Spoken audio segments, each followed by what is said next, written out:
Bismillahirrahmanirrahim. Assalamualaikum warahmatullahi wabarakatuh. Alhamdulillahi hamdan katsiran tayyiban mubarakan fi kama yuhibbu rabbuna wa yarda. Wa asyhadu an la ilaha illallah wahdahu la syarika lah. Wa asyhadu anna Muhammadan abduhu wa rasuluhu la nabiyya wa la rasula ba'dah. Allahumma 'allimna ma yanfa'una wanfa'na bima 'allamtana wa zidna ilman ya rabbal alamin. Teman-teman sekalian yang dimuliakan oleh Allah Subhanahu wa taala, sahabat-sahabat sekalian yang saya hormati,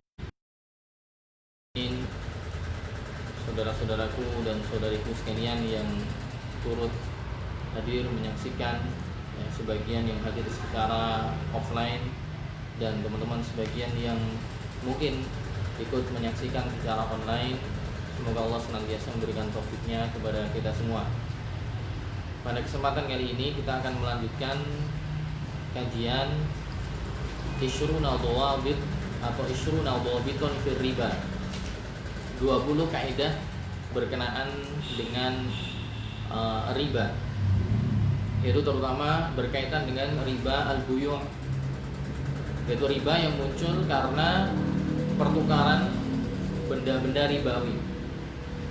Karena dalam hadis Nabi SAW, Nabi menyebutkan ada barang-barang ribawi, alias barang-barang yang jika dia ditukar, jika tidak sesuai dengan syarat-syarat yang ditentukan oleh Nabi, tercebur dalam akad atau praktek ribawi. 20 kaidah riba ini akan kita ambil dari artikel yang ditulis oleh Profesor Dr. Khalid ibn Ali al-Musyaikih. Khalid ibn Ali al-Musyaikih hafizallahu ta'ala, dosen pasca sarjana di Qasim University di Saudi Arabia, yang mana beliau juga dahulu pernah belajar atau salah satu dari murid Syekh Muhammad ibn Shalih al-Utsaimin rahimahullahu ta'ala, dan merupakan pakar bidang fikih, terutama juga di bidang fikih muamalat. Di pertemuan yang lalu atau pertemuan yang pertama di kediaman Bapak Anto beberapa pekan yang lalu, kita sudah membahas sedikit mukadimahnya. Tapi karena rentan jarak waktunya yang terlalu lama, karena kemarin ada miskomunikasi juga dengan beberapa teman, maka perlu kiranya saya ulang beberapa pembahasan sebelumnya agar tidak lupa. Dan sebelum kita memulai, tentunya juga yashkurun nas la yashkurullah. Barang siapa yang tidak berterima kasih kepada manusia, maka dia tidak terhitung berterima kasih atau bersyukur pada Allah. Maka di sini saya mewakili saya pribadi dan teman-teman sekalian dari kampus jalanan berterima kasih kepada Shahibul Bait yang menyediakan tempat sarana pada kesempatan kali ini. Beliau Bapak Zulkarnain atau Bang Nain yang telah menyediakan tempat. Semoga Allah membalas dengan ganjaran yang lebih baik, menjadikan usahanya berkah. Baik, kita lanjutkan. Sedikit saya ulang teman-teman sekalian, berkaitan dengan kaidah-kaidah riba ini, yaitu berkaitan dengan riba buyu', yaitu riba yang kemungkinan terjadi dalam pertukaran barang-barang khusus, barang-barang tertentu. Barang-barangnya ada apa saja? Nabi SAW mengatakan, adz-dzahabu bil-dzahabi, wal fiddatu bil-fiddati, wal burru bil-burri, wasya'iru bis-sya'iri, wat tamru bit-tamri, wal milhu bil-milhi. Emas jika ditukar dengan emas, perak jika ditukar dengan perak, gandum halus jika ditukar dengan gandum halus, gandum kasar, kurma ditukar dengan kurma, dan garam jika ditukar dengan garam. Nabi mengatakan mithlan bimithlin sawaan bisawain, harus semisal dengan semisal, ukurannya sama dengan sama, yadan biyadin, dan harus kontan tunai, tidak boleh diakhirkan. Jika tadi apa? Sama jenisnya, sama jenisnya, emas dengan emas, perak dengan perak, dan seterusnya, maka ukurannya harus sama, dan iya dan biadin harus kontan, tidak boleh ditunda, tidak boleh dicicil. Fa idza ikhtalafatil ajnas fabi'u kaifa syi'tum. Jika jenisnya beda-beda, maka baru boleh untuk ditukarkan sesuka kalian. Entah ukurannya beda, entah nanti ditunda atau kontan. Nah, kemarin sudah kita bahas bahwa Nabi SAW menyebutkan ada 6 barang tadi: emas, perak, bur, gandum yang lembut, yang kualitas bagus, syair, gandum yang kasar, kemudian garam, kemudian kurma. Nabi SAW menyebutkan 6 barang ribawi. Dari 6 barang ribawi inilah yang nanti berpotensi ketika ditukar akan bisa terjadi riba. Nah, kemudian kemarin dibahas oleh para ulama, apakah benda-benda ribawi yang kemungkinan akan terjadi riba ketika ditukar, apakah hanya terbatas di 6 barang ini ataukah tidak?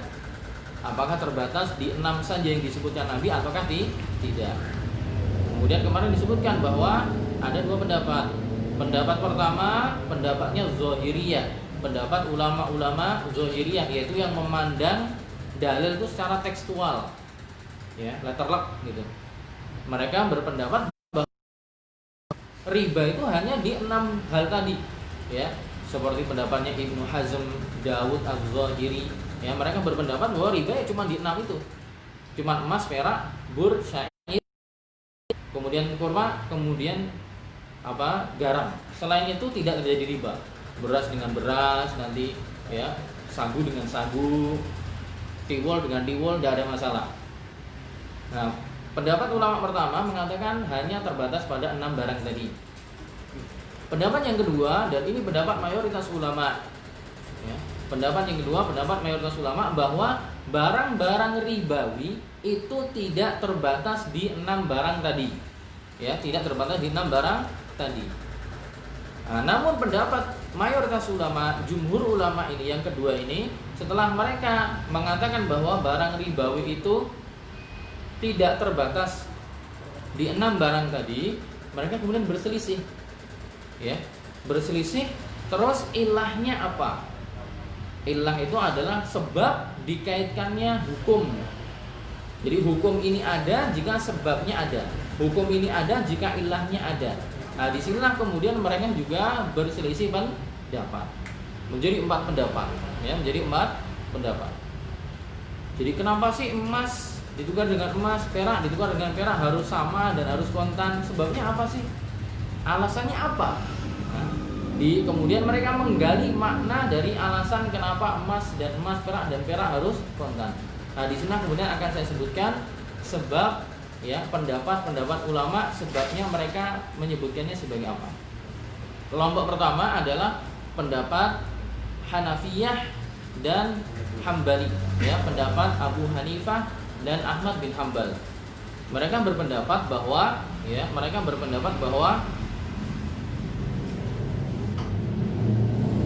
emas dan perak kenapa diharamkan ketika ditukar harus sama, harus kontan? Itu ilahnya, sebabnya adalah karena wazn.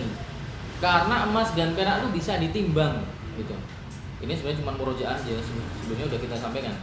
Jadi pendapat Abu Hanifah dan Imam Ahmad mengatakan kenapa emas dan perak itu kok ketika ditukar nanti ada potensi riba, karena dua-duanya adalah sama-sama barang yang ditimbang.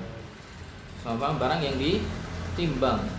Adapun 4 barang yang lain, kurma, gandum bur, gandum syair, dan juga garam adalah sebabnya karena mereka ditakar. Nah, dari sebab ini kemudian akan bisa diperlebar. Karena emas dan perak itu adalah barang yang ditimbang, berarti nanti setiap barang yang ditimbang berarti bisa terkena riba. Berarti apa? Berarti kalau jenengan tukar aluminium dengan aluminium, maka harus sama. Karena aluminium itu ditimbang, ya. Makanya yang sering ngerosok, siapa yang sering ngerosok? Yang cari kabel, cari apa, dirongsok, itu kan ditimbang sekilo regane piro gitu. Nah, bagi pendapat sekelompok ulama yang pertama ini, berarti kalau jenengan menukarkan besi dengan besi, tembaga dengan tembaga, kuningan dengan kuningan, aluminium dengan aluminium, bisa kena riba. Berarti konsekuensinya harus apa? Aluminium sekilo harus sama dengan sekilo, harus kontan, nggak boleh ditunda. Kenapa? Karena kelompok ulama pertama menganggap ilah atau sebab ya adanya riba di emas dan perak adalah ditimbang. Adapun kalau yang makanan yang keempat karena ditakar. Berarti nanti setiap jenengan mendapati ada makanan yang ditakar, berarti itu juga ada riba. Jenengan menukarkan beras merah ditukar dengan beras merah. Berarti juga harus sama dan harus kontan. Jagung dengan jagung itu ditakar. Ditakar tuh literan gitu loh, ukurannya literan. Dimasukin ke ini kemudian ditakar. Nah, itu kelompok ulama yang pertama. Kelompok ulama yang pertama adalah apa?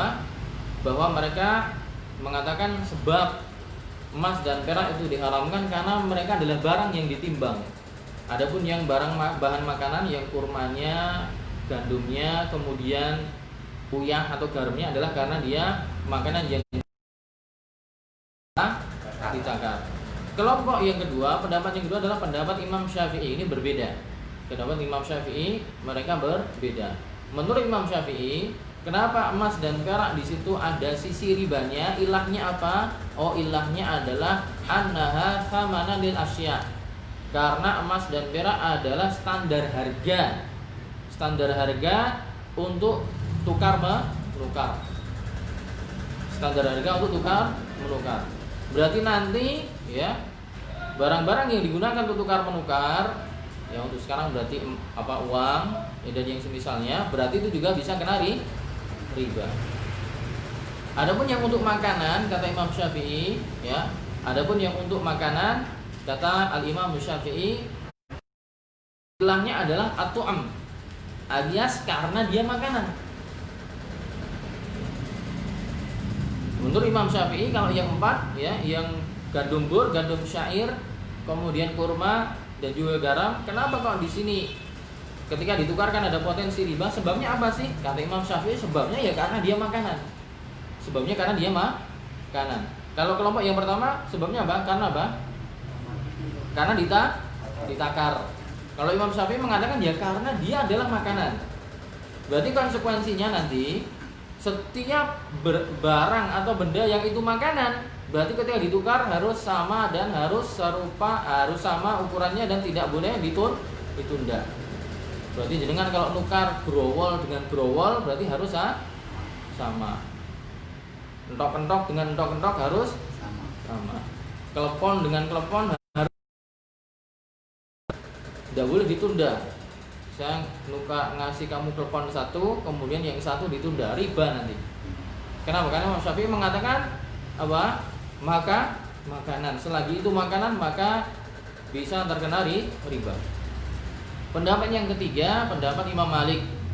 Pendapat Imam Malik, adapun untuk emas dan perak, ya, untuk emas dan perak ilahnya atau sebab makna di balik itu yang dikaitkan dengan yang hukum adalah hampir sama dengan Imam Syafi'i, yaitu sama-sama emas dan perak adalah sebagai ya, alat tukar, ya, alat tukar, sebagai alat tukar, hampir sama dengan Imam Asy-Syafi'i.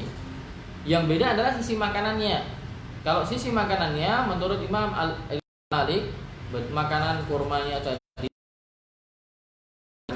ilahnya kata Imam Malik adalah al-iktiyat wal iddikhar. Itu makanan yang sebagai makanan pokok dan bisa disimpan lama. Maka setiap makanan yang itu menjadi makanan pokok suatu kaum dan bisa disimpan lama, maka menurut Imam Malik di situ yang bisa kena riba. Berarti lebih sempit atau lebih luas dari pendapat Imam Syafi'i? Sempit ya. Kalau Imam Syafi'i mengatakan setiap makanan, ya yang penting itu makanan maka bisa kena riba. Cendol dengan cendol berarti harus. Nah, kalau Imam Malik mengatakan enggak, yang dilihat adalah dia sebagai makanan pokok dan bisa disimpan lama. Berarti kalau analogikan makanan yang lain di Indonesia ya seperti beras, karena dia makanan pokok dan bisa disimpan lama. Juga bisa masuk di situ jagung, karena dia makanan pokok di satu daerah yang lain dan dia bisa disimpan lama. Juga seperti sagu untuk orang timur ya, orang Papua dan misalnya, mereka juga makanan pokoknya sagu dan dia bisa disimpan lama. Itu pendapat yang ketiga.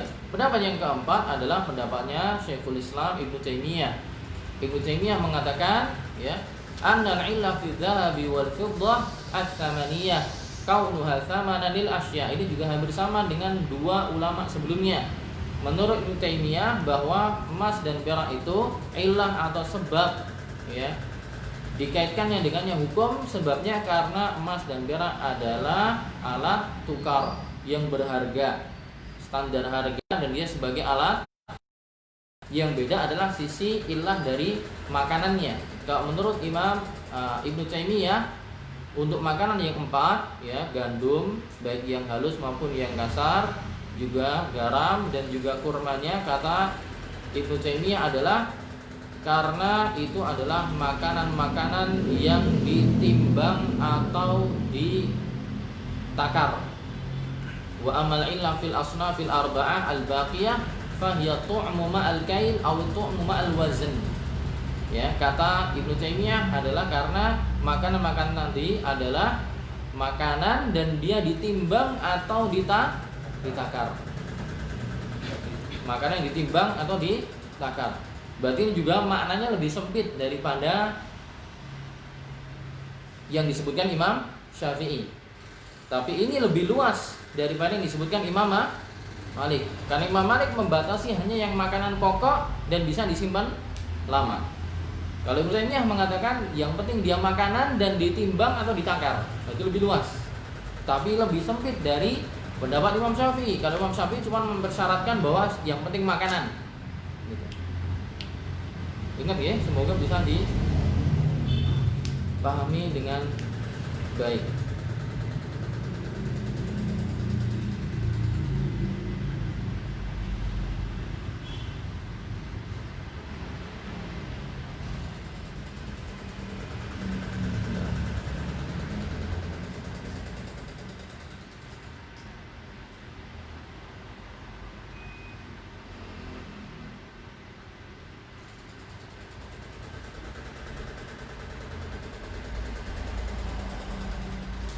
Nah, kemudian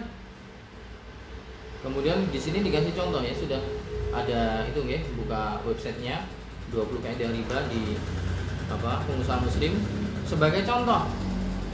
Contohnya pertukaran antara satu apel dengan dua apel, apakah berlaku riba?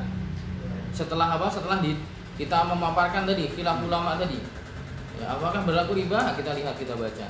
Pertukaran antara apel dengan dua apel, satu apel dengan dua apel, apakah berlaku hukum riba?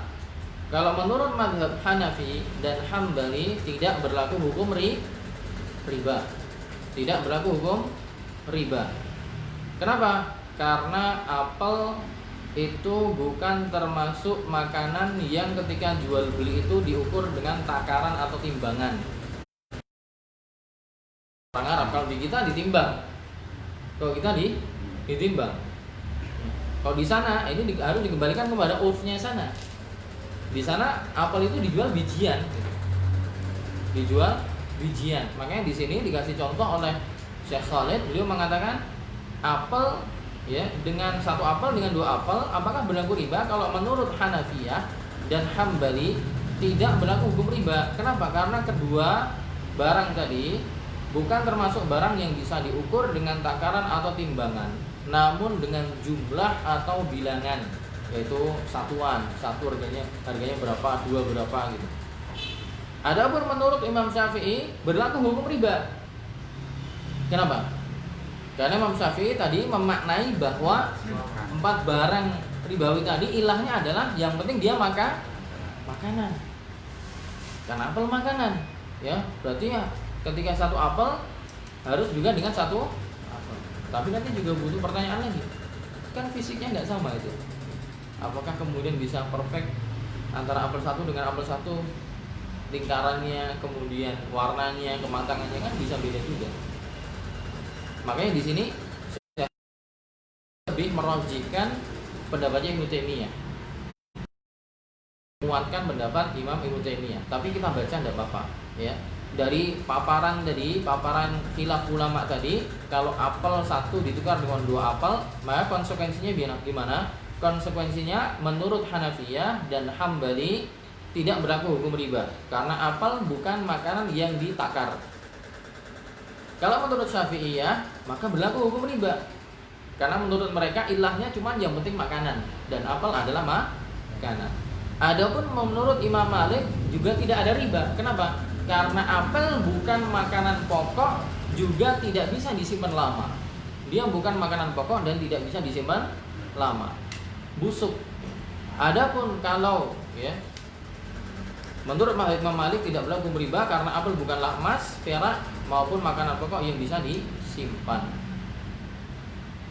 Menurut pendapat Ibnu Taimiyah pun sama, Ibnu Taimiyah karena Ibnu Taimiyah mempersyaratkan adalah itu makanannya ditimbang atau ditakar.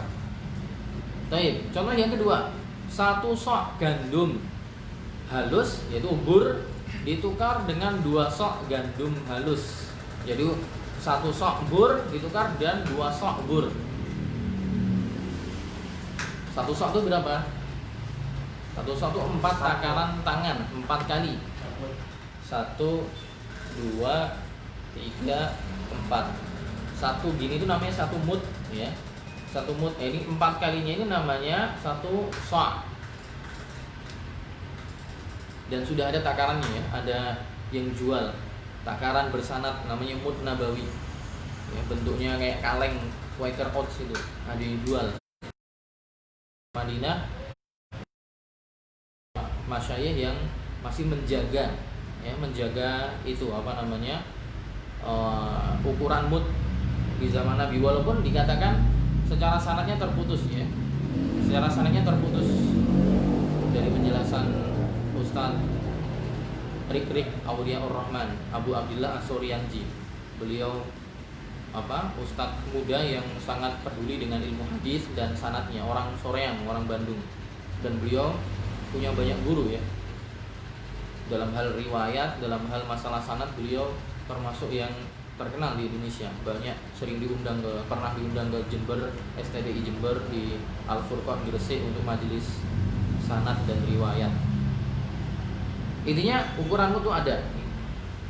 Sekarang kita contoh yang kedua, 1 sok gandum halus ditukar dengan 2 sok. Ini gimana? Menurut paparan tadi atau 4 pendapat ulama ini gimana? Pertama, kalau menurut mazhab Hanafi dan Hambali berlaku hukum riba. Kenapa? Karena gandum itu ditakar. Ditakar. Menurut mazhab Hanafi dan Hambali berlaku hukum riba karena pertukaran terjadi pada barang yang bisa diukur dengan takaran. Menurut mazhab Syafi'i juga jelas terjadi riba karena gandum bur ini makanan. Bagi mereka yang penting makanan, maka bisa terkena hukum riba. Menurut mazhab Maliki juga sama, ada hukum ribanya, bisa terkena riba. Kenapa? Karena dalam mazhab Maliki, dalam Imam Malik mengatakan itu adalah makanan pokok plus juga bisa disimpan lama. Menurut Ibnu Taimiyah pun juga sama. Berarti untuk masalah gandum bur, gandum halus dengan gandum halus semua sepakat bahwa di situ ada potensi nanti terkena riba. Apalagi tadi 1 sok dengan 2 sok berarti ada riba. Nah, kemudian contoh yang ketiga, 1 kilogram besi ditukar dengan 2 kilogram besi. Besi 1 kilo ditukar dengan besi 2 kilo. Menurut mazhab pertama gimana? Menurut Hanafi dan Hambali ada riba nggak? Ada nggak? Ada karena Hanafi dan Hambali mereka berpendapat bahwa illah atau sebab adanya riba dalam emas dan perak adalah karena keduanya ditimbang. Besi ditimbang. Berarti besi 1 kilo ditukar dengan 2 kilo nggak boleh menurut mazhab Abu Hanifah dan mazhab Imam Ahmad. Menurut Imam Syafi'i berlaku nggak? Enggak, karena besi bukan sebagai alat tukar, bukan standar harga. Menurut Imam Malik enggak juga. Ibnu Taimiyah enggak juga. Kemudian contoh yang keempat, 1 pulpen ditukar dengan 2 pulpen, 1 pena ditukar dengan 2 pena. Menurut pendapat yang pertama Abu Hanifah dan Ahmad ada riba nggak? Tidak, karena pena itu dihitung satuan, bukan kiloan. Kecuali siapa itu yang jual di Klaten itu? Pasar Klaten. Siapa? Belinya itu kiloan itu ya. Lek cemplon. Yang itu jual apa namanya? Jual pulpen 10.000 nah gelem. 5.000 2.000. Mungkin beliau belinya apa kiloan. Pulpen dijual harganya 500 per biji, itu mungkin dia belinya kiloan. Nah, tapi yang benar adalah dia bijian ya. Jadi kalau satu pena ditukar 2 pena nggak ada riba. Menurut siapa? Menurut Abu Hanifah dan Imam Ahmad. Menurut Imam Syafi'i pun juga tidak. Imam Malik juga tidak. Menurut Ibnu Taimiyah juga tidak. Ya. Kita mengetahui barang ribawiyah menurut Syekhul Islam ya, kemudian beliau Syekh Khalid mengatakan kita mengetahui barang ribawiyah menurut Syekhul Islam adalah barang yang menjadi alat tukar. Menurut Syekhul Islam Ibnu Taimiyah bahwa barang ribawiyah menurut beliau adalah barang yang menjadi alat tukar, ya baik itu emas, perak, rial, dinar, junaih, ya, pounds, ya, pound Mesir ataupun pound sterling Inggris. Maka setiap barang yang itu jadi alat tukar maka bisa berlaku di situ hukum riba. Ada bisa terjadi riba. Juga barang-barang yang menjadi makanan, barang-barang makanan yang ditakar atau ditimbang. Ya, barang makanan yang ditakar atau ditimbang ini juga bisa terjadi akad riba. Dan penulis di sini lebih menguatkan pendapat Ibnu Taimiyah. Kenapa para ulama berselisih pendapat? Sebelumnya sudah saya sampaikan ya. Sebelumnya di kajian pertama sudah saya sampaikan. Kenapa para ulama berbeda pendapat sih? Di sini ada yang mengatakan karena ini timbangan, karena ini alat tukar, karena ini standar harga, karena ini makanan pokok dan disimpan lama, karena ini makanan pokok dan bisa ditimbang ditakar. Karena dalam nas hadis itu tidak ada penjelasan. Nabi nggak ada menjelaskan secara detail. Ilahnya itu tidak mansusoh ya. Jadi ilahnya itu kalau dalam kita belajar usul fikih, ilahnya itu mustanbatoh. Itu ilah sebab adanya hukum ini karena ulama berpikir keras akhirnya menyimpulkan. Dan namanya ulama pikirannya beda-beda, otaknya beda-beda, maka setiap orang punya sudut pandang tersendiri. Akhirnya orang ini berpendapat demikian, yang ini demikian, yang ini demikian. Kecuali kalau Nabi sejak awal sudah menjelaskan ilahnya secara nas. Seperti apa? Seperti anggur, minuman keras. Nabi udah ngomong kalau masalah minuman keras, Nabi sudah ngomong bahwa ilahnya sebab kenapa khamr diharamkan karena dia menghilangkan akal. Nabi ngomong dalam hadis, kullu muskirin khamrun wa kullu khamrin haram. Setiap yang memabukkan itu khamr dan setiap khamr haram. Nah, ini namanya ilahnya sudah mansus, sudah disebutkan dalam nas secara gamblang. Maka nggak ada ulama berbeda pendapat. Ya. Tapi untuk hadis tadi, para ulama nggak menyebutkan gitu. Bukan. Maka ketika tidak disebutkan secara gamblang, para ulama berusaha istiqra, ya, membaca banyak, kemudian melihat, akhirnya menimbang, ya, menyimpulkan, menarik kesimpulan. Akhirnya ada yang kesimpulannya ke sini, ada yang kesimpulannya ke sana. Dan ini tidak ada masalah ya. Masalah khilaf dalam seperti ini itu diperbolehkan karena tidak ada nas yang jelas. Tapi kita sebagai pengikut atau orang awam yang mengamalkan, ya kita berusaha kalau punya sedikit kemampuan ilmu alat, maka berusaha untuk cari mana yang paling dekat, kemungkinan maknanya yang paling dekat seperti apa. Tapi Syekh Khalid di sini lebih condong kepada pendapat Ibnu Taimiyah bahwa emas dan perak kenapa di situ ada ribanya, ilahnya karena dia sebagai alat tukar. Adapun makanan-makanan tadi ilahnya kenapa? Karena dia adalah makanan yang ditimbang atau ditakar. Menurut Ibnu Taimiyah gitu, dan itu yang dikuatkan oleh Syekh Khalid Al-Musyaiki. Walaupun kalau saya pribadi saya lebih cocok kepada ilah yang disebutkan oleh Imam Malik. Ilah yang disebutkan Malik. Itu emas dan perak itu karena alat tukar standar harga, tapi untuk 4 makanan tadi karena apa? Dia makanan pokok dan bisa disimpan lama. Karena kalau kita lihat gandum bur, gandum syair, garam dan juga kurma itu dia makanan pokok dan bisa disimpan lama. Tapi juga sudut pandang yang lain juga bisa begitu, seperti sudut pandangnya Ibnu Taimiyah, ya. Nah, nanti karena kita mengaji artikel yang ditulis oleh Syekh Khalid, maka kita ngikut beliau, ya. Kita ngikut beliau. Adapun masalah lebih condong kepada yang mana, kalau saya pribadi lebih ke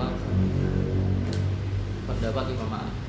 Baik, kita langsung masuk sekarang ke kaidah pertama. Itu tadi baru muka di 5. Kemudian sekarang kita masuk ke kaidah pertama dalam masalah riba buyu' atau riba jual beli, riba tukar menukar barang. Riba buyu', riba jual beli, riba tukar menukar barang.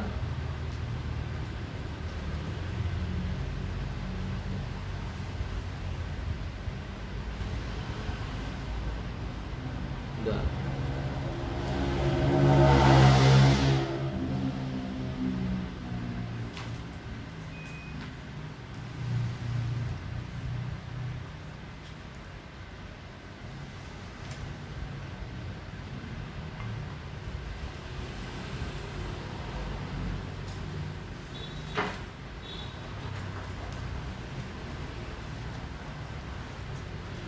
Ya, ad-dhabitul awal anna kulla ribawiyain ittahada fil jinsi wal illah illatu riba fadl fa innahu yashtaratu 'inda mubadalati ahadihima bil akhar syartani at-tamathul wal hulul. Kaidah yang pertama, setiap barang yang satu jenis dan ilatnya sama, maka boleh ditukarkan dengan berdasarkan pada 2 syarat. Barangnya satu jenis, ilahnya sama. Ilah tadi apa? Sebab yang dengannya dikaitkan hukum. Jadi hukum ada karena ilah itu, karena sebab tadi. Ya seperti tadi masalah riba tadi. Jadi khamr, selagi barang itu memabukkan maka dia haram. Nah, ilahnya karena memabukkan tadi. Kalau nggak memabukkan maka jadi nggak haram. Jadi kaidah pertama, anna kulla ribawiyain, jika ada 2 barang ribawi, ittahada fil jinsi, jenisnya sama, ilahnya juga sama, maka boleh ditukarkan dengan berdasarkan 2 syarat. Kalau 2 syarat tidak terpenuhi maka terjadi riba. Apa syaratnya? At-tamathul, banyaknya sama, kemudian apa? At-taqabud, dan harus tunai. Dan harus tunai. 2 barang sama, ilahnya juga sama. Contohnya apa? Emas dengan emas, barangnya sama, emas sama emas sama, ilahnya juga sama. Menurut Ibnu Taimiyah menurut beliau apa ilahnya? Sebagai alat tukar. Perak dengan perak, atau bur dengan bur, gandum bur dengan gandum bur, barangnya sama, ilahnya juga sama. Menurut Ibnu Taimiyah ilahnya adalah makanan ditakar atau ditimbang, ya. Nah, jadi kalau sama, ilahnya sama, maka syaratnya 2 agar tidak terjadi riba. Syaratnya nukernya, ukurannya harus sama, dan juga harus tunai. Jadi kalau jenengan nuker 1 kilo kurma dengan 1 kilo kurma, boleh sama-sama sekilo, tapi harus tunai. Karena kalau ukurannya beda, yang satu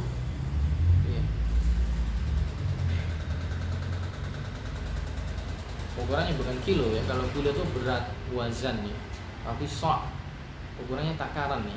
Nanti akan ada kaidahnya sendiri ya. Itu barang yang diukur dengan takaran, maka penukarannya harus dengan takaran. Barang yang diukur dengan timbangan, maka penukarannya harus sama-sama dengan timbangan. Nanti kan ada kaidahnya. 1 sok mau ditukar dengan kurma 1 sok, ya harus sama, 1 sok 1 sok. Walaupun jenisnya beda. Wah, punya saya sukari, punya kamu kan cuman kurma red sayer Emirat tingkolnya itu. Nah, rugi dong. Nah, makanya kalau tidak mau rugi, mending ditukar dengan barang yang lain dulu. Kurma Anda ditukar dengan uang alias dijual, baru dapat uang dibelikan yang sukari misalnya. Tapi kalau misalnya ditukar sama jenisnya, Nabi SAW tidak membedakan. Pokoknya kurma entah itu sukari sama red sayer, entah itu nagal dengan dengan tunis, ya kurma tunis tangkai yang lebih mahal. Pokoknya yang penting sama-sama kurma maka harus sama ukurannya. Nah, kalau di sini dikasih contoh oleh Syekh Khalid 10 rial. 10 rial ditukar dengan 10 rial ya sama, harus 10 rial dengan 10 rial. Uang 100.000 warna merah tukar dengan 100.000 yang sama, pecahan. Yang penting pokoknya 100.000 dengan 150 rial ditukar dengan 50 rial, 50.000 juga dengan 50.000. Harus tunai. Harus tuh di tempat serah terima barang tempat transaksi. Ya. Kenapa? Kalau ukurannya beda, 100.000 kok ditukar dengan 110.000, maka terjadi riba. Riba apa namanya? Riba fadl. Itu riba kelebihan, ada lebihannya. Ya inilah yang sering dipraktekkan apa? Di mendekati hari raya, di pinggir-pinggir jalan. Ya, walaupun tulisannya jasa tukar uang gitu kan. Tapi hakikatnya jual beli itu. Kenapa? Karena dalam kaidah fikih al-ibratu bil haqa'iq la bil musammayat. Hukum itu ditinjau dari hakikatnya, bukan atas nama yang dilabelkan kepada akad tadi. Namanya jasa. Tapi hakikatnya jual beli, hakikatnya jenengan bayar 15.000 uang lama dikasih 100 ribuan baru pecahan. Kalau jasa itu gini, kalau jasa orangnya di situ nggak bawa uang, jenengan kasih uang, Mas 100.000, kan jenengan cuma nyebrang tuh di situ bank apa namanya BI, Bank Indonesia nuker. Nah, dia di situ jasa nuker uang, jadi dia nggak bawa apa-apa. Kita kasih uang Mas 100.000, silakan jenengan masuk Bank Indonesia di Malioboro itu loh, kan tinggal nyebrang. Nah, masuk ke sana tukerin, balik lagi, Mas ampun. Nah, jenengan kasih uang 10.000 jasanya. Nah, itu baru jasa. Jasa. Jadi dia nggak bawa uang, jenengan kasih 100.000, tukerin ya di sana, tukerin berapa? 5.000-an. Dia pergi, balik lagi udah tuker 5.000-an, jenengan kasih uangnya, jasanya 15.000, 20.000 sebagai apa? Ijarah, akadnya sewa. Kalau itu kita nyewa jasa dia. Tapi kalau dia sudah punya uangnya, ya itu namanya beli, bukan jasa lagi. Ya. Makanya di situ berlaku apa? Riba fadl. Jadi menukar itu harus sama. Kalau dia jenisnya sama, ilahnya sama, maka harus sama dan tidak boleh ditunda. Kalau ditunda nanti masuk kategori riba nasi'ah, yaitu riba penundaan. Memang tidak ada lebihan sih, tapi ada apa? Ada syarat yang tidak terpenuhi, yaitu menukarkannya harus tunai atau tidak boleh ditunda. Kemudian dikasih contoh yang kedua, tukar daging. Nah, ini kalau menurut Ibnu Taimiyah, menurut Syekhul Islam Ibnu Taimiyah, tukar daging ini apa? Kena hukum riba juga. Karena tadi Ibnu Taimiyah apa? Mengatakan bahwa sebab makanan-makanan di makanan dan yang ditimbang atau ditakar. Nah, daging itu kan ditimbang. Nyembelih onta, nyembelih kambing dipasang, mau beli berapa kilo, potong, timbang. Berarti kalau jenengan menukar daging, berarti harus menurut pendapat Ibnu Taimiyah. Tapi menurut Imam Malik enggak, karena Imam Malik mengatakan ilahnya adalah dia makanan pokok dan bisa disimpan lama.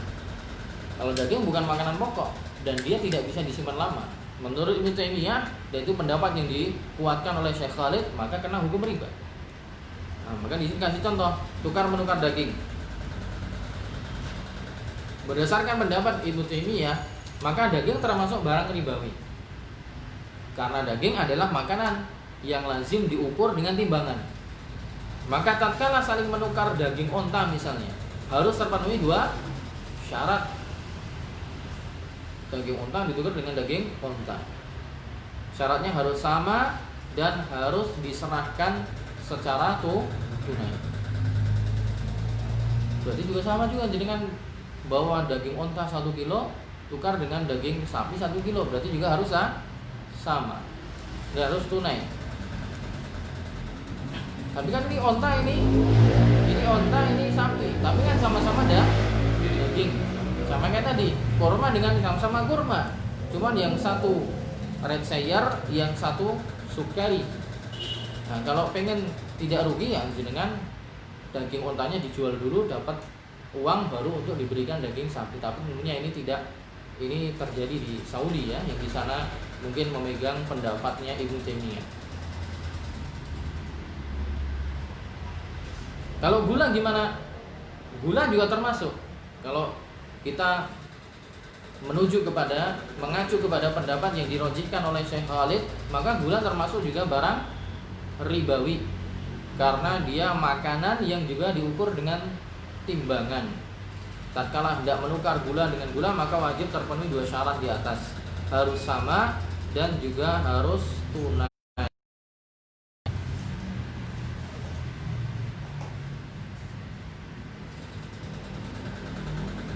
Tapi kalau kita ambil pendapatnya Imam Malik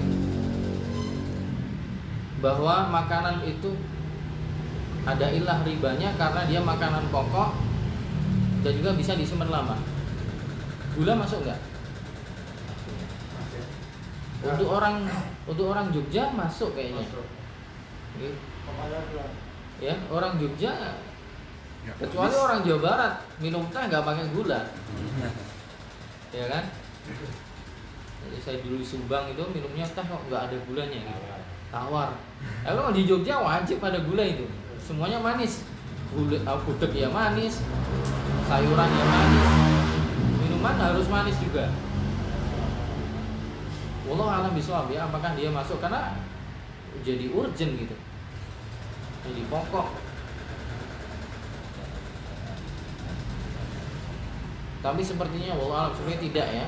Karena yang maknanya pokok itu ya adalah yang dibutuhkan sehari-hari dan yang menjadi sandaran ya, seperti nasi.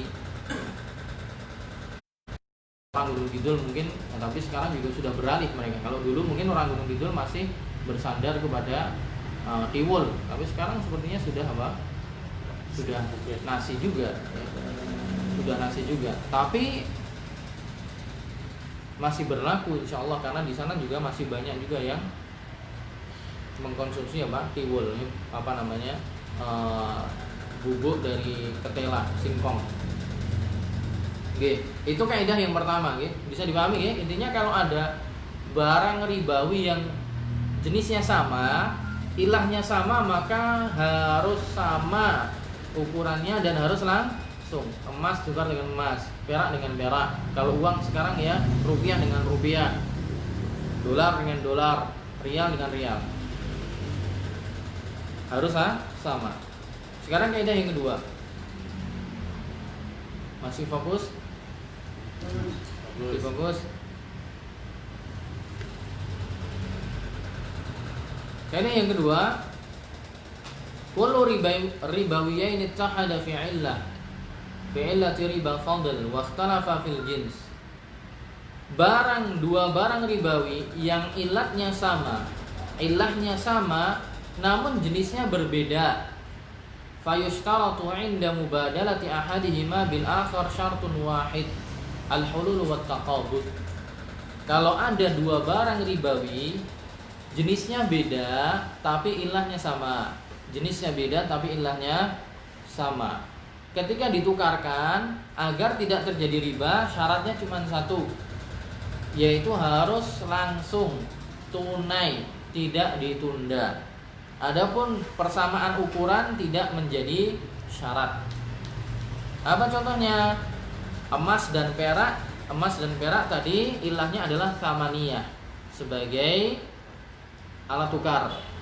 Tapi emas sama perak jenisnya beda. Maka ketika jenengan menukar emas dan perak, silahkan ukurannya beda, emasnya 1 gram, peraknya 10 gram, boleh.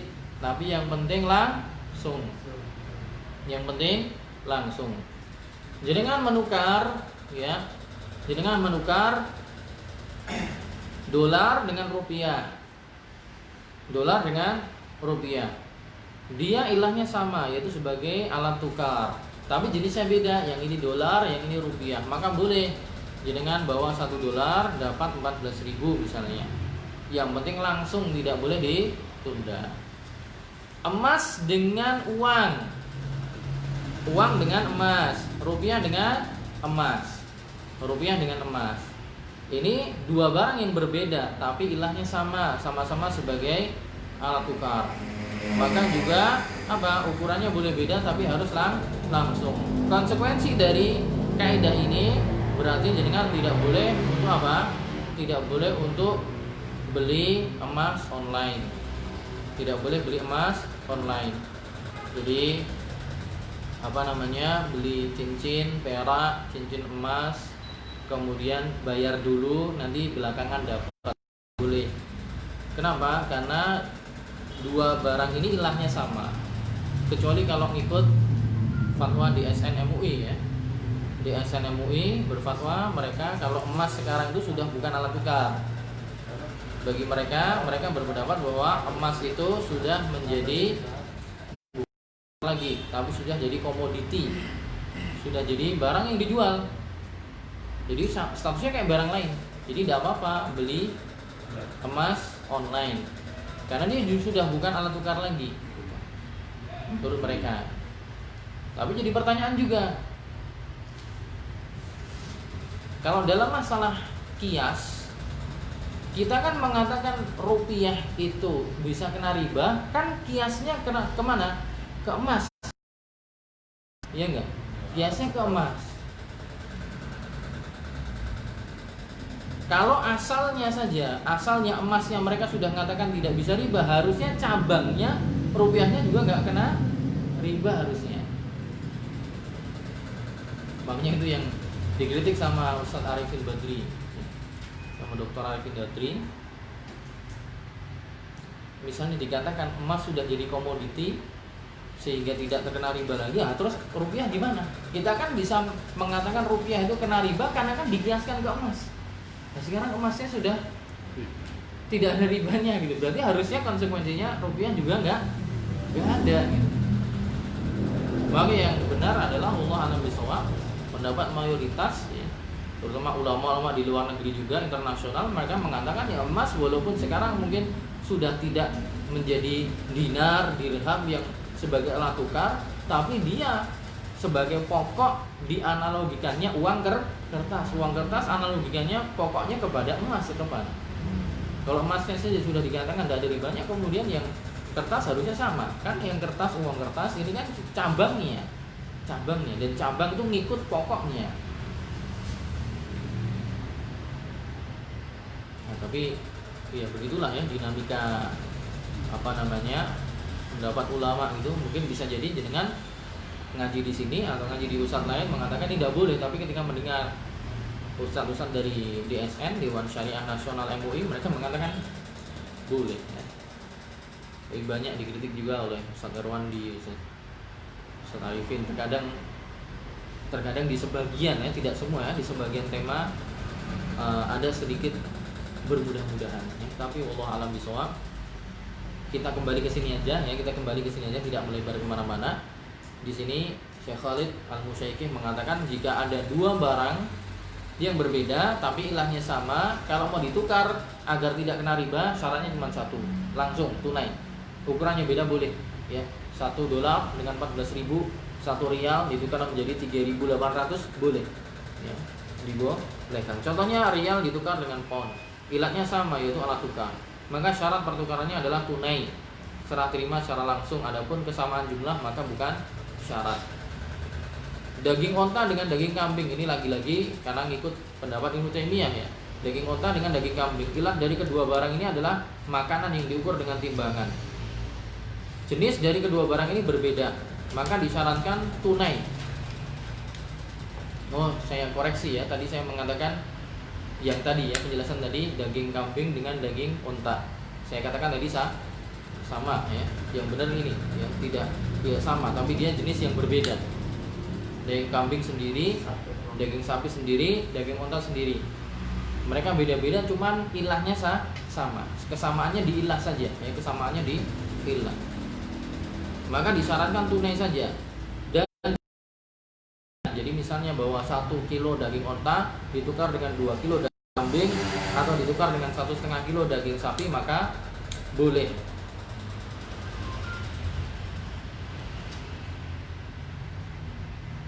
Berapa nih Mas ini? 50. Oke, saya rasa mungkin saya cukupkan di sini. Kaidah yang kedua dan setelahnya insya Allah kita lanjutkan di pertemuan yang akan datang. Pekan depan libur atau enggak?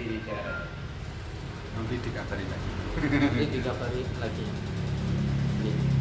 Ya mungkin itu dulu teman-teman sekalian yang dimudahkan oleh Allah SWT. Sedikit yang bisa kita bacakan dari artikel Syekh Khalid Al-Musyaiqi, semoga bermanfaat. Tentunya ada kekurangan dari diri saya, semoga dimaafkan ya. Silahkan kalau ada kritik dan saran boleh. Insya Allah kita akan lanjutkan pembacaan artikel ini di pertemuan yang akan datang. Nanti akan dikabarkan selanjutnya oleh panitia insya Allah. Mungkin itu saja. Subhanakallahumma wa bihamdika asyhadu an la ilaha illa anta astaghfiruka wa atubu ilaik. Assalamualaikum warahmatullahi wabarakatuh.